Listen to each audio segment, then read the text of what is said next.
the last flight.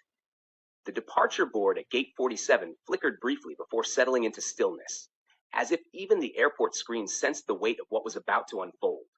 Flight 702 to Lisbon was scheduled to leave on time, another late evening crossing over open water. The passengers queued without urgency, faces dulled by routine, voices low, movements automatic. Nothing about the moment suggested history was about to be rewritten. Captain Elias Morneau stood near the cockpit entrance, offering polite nods and short greetings. He had spent 3 decades in the air, long enough to trust patterns and procedures.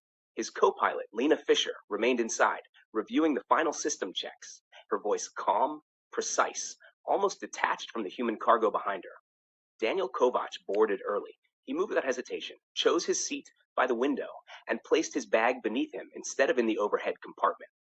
From there, he observed everything: the rhythm of the cabin crew, the timing of announcements, the subtle changes in noise and light.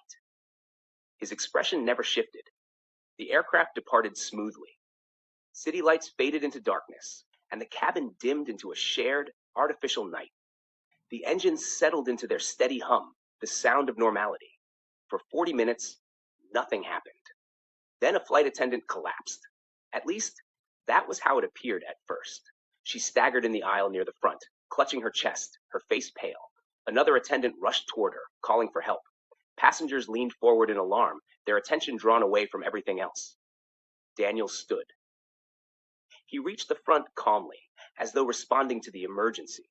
When the second attendant turned, he was already too close. He spoke quietly, low enough that only she could hear. Whatever he showed her froze her in place. Her training urged resistance. Fear overruled it.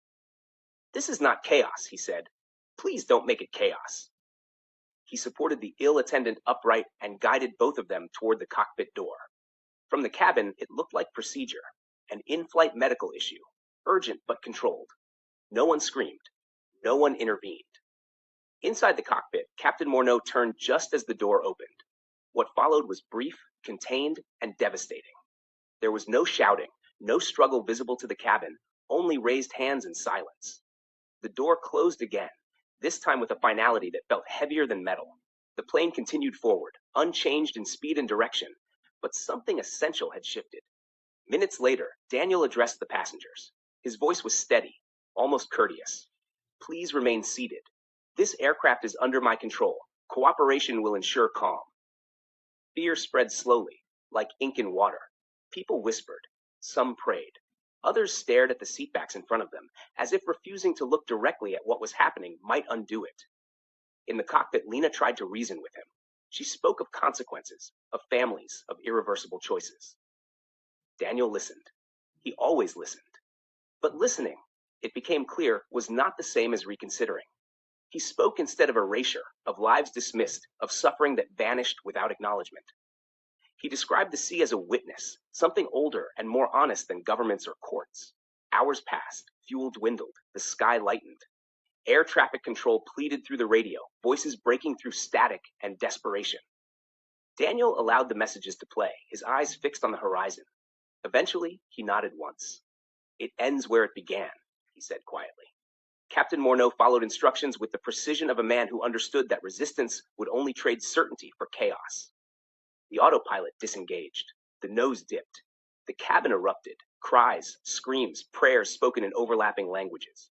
Gravity returned with terrifying clarity.